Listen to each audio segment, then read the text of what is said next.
Hi guys, welcome to Welsh Beast. It's been a while. And thank you to the new subscribers. I really appreciate that. And lots and lots of good stuff planned.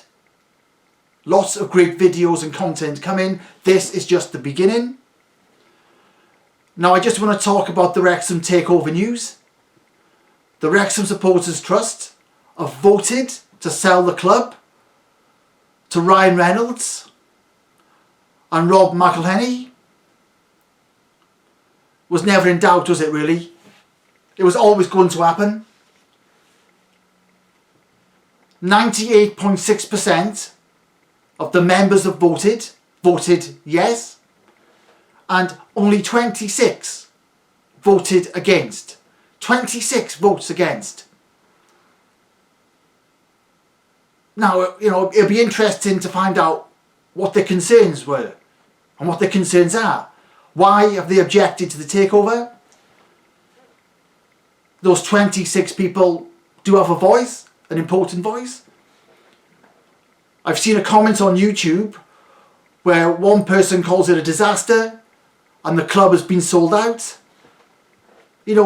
These 26 fans, and perhaps those that abstained, were proud to own the club. Were so proud to have a share of the ownership as fans. They see it as selling out. That's a fair concern.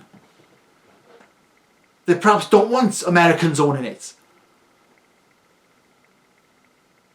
But it probably means so much to them as fans to own it, to have a stake in it, to have a voice.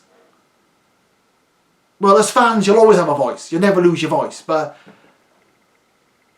it'll be interesting to find out why they voted against. They love the club. They really enjoy being owners themselves, having some say. But Reynolds and McElhenney, or McElhenney, wherever it is, they put forward a strong pitch. They really did their work. They really did their homework. They really researched the club. And they put together a strong pitch, which was very effective. You have to take it with a pinch of salt. Don't get carried away with it. Always beat Chester sounds great. But,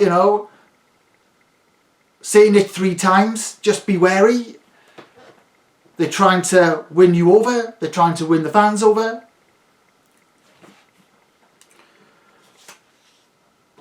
Talking about going for a pint with the fans. That may happen once. So be realistic. But the important thing is retaining the club's history and heritage. They're not going to sell off the assets. They're not looking to dismantle the club. Their motives for this was that documentary. They've been watching football documentaries on Netflix and Amazon Prime. It seems to have come from McElhenney. He had the idea to buy a football club and document their journey running that club. Any club, they didn't know which club. They searched for a club. And to be fair, they like what they found in Wrexham. They like its history, 3rd oldest club in the world. They like the character of the town. That resonated with them. The blue-collar town, the coal mines, steel works, industrial estate, very proud working-class blue-collar town. That resonated with them. So again, it wasn't really by luck. The club's history, its giant-killing history, its longevity, its proud following, all those qualities made Wrexham appealing. So it isn't by luck, but they got into this just to buy a football club. I think now they're starting to enjoy it. They're becoming passionate. But originally, the documentary was a vehicle for them, for their own careers, And the football club was going to be in the background in many ways. A strong character, but it was about their journey. I think now they appreciate what they've taken on. They appreciate what they're doing.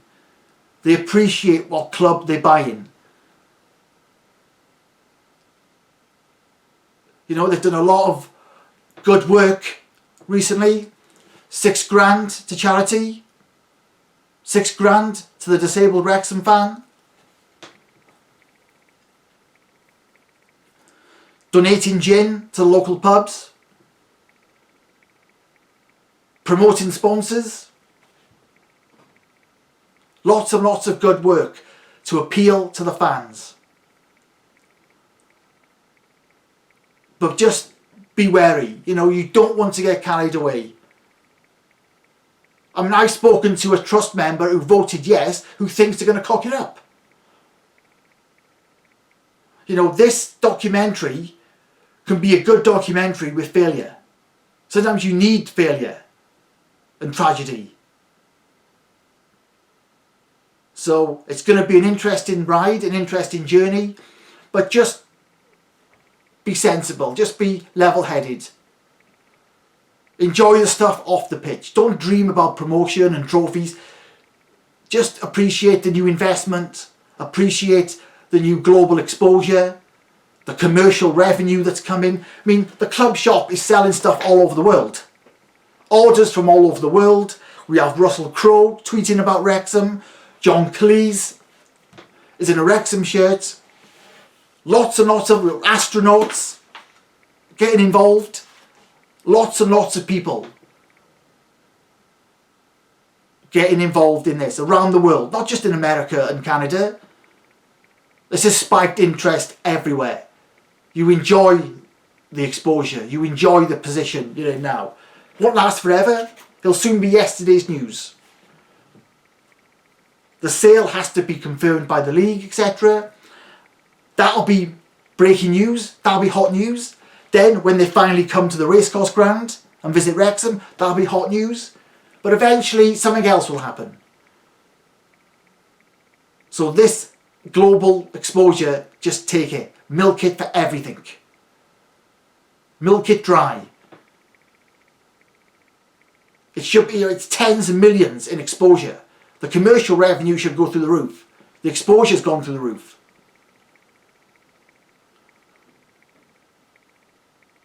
The on-field success will come.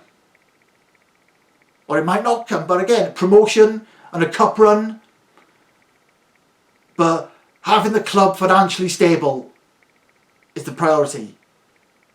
These guys are not going to leave it in a mess. If it is for a documentary, if they do get tired and it runs its course, they're not going to leave it in a mess. They're not going to do a Hamilton. They're not going to look to sell off the assets and sell off the property. They don't want to leave despised. You know, how they exit's going to be important. You know, you sell it to the wrong person and that's your legacy.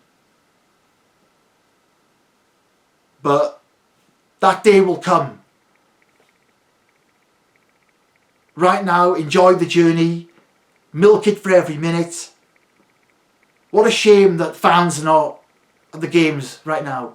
The racecourse would have been buzzing at the weekend. What a party. What a real party it would be. But that will come. It's fairy tale stuff.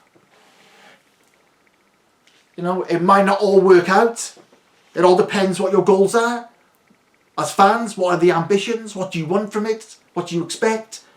Just enjoy every minute of it. Fairy tale stuff. Cheers. See you soon.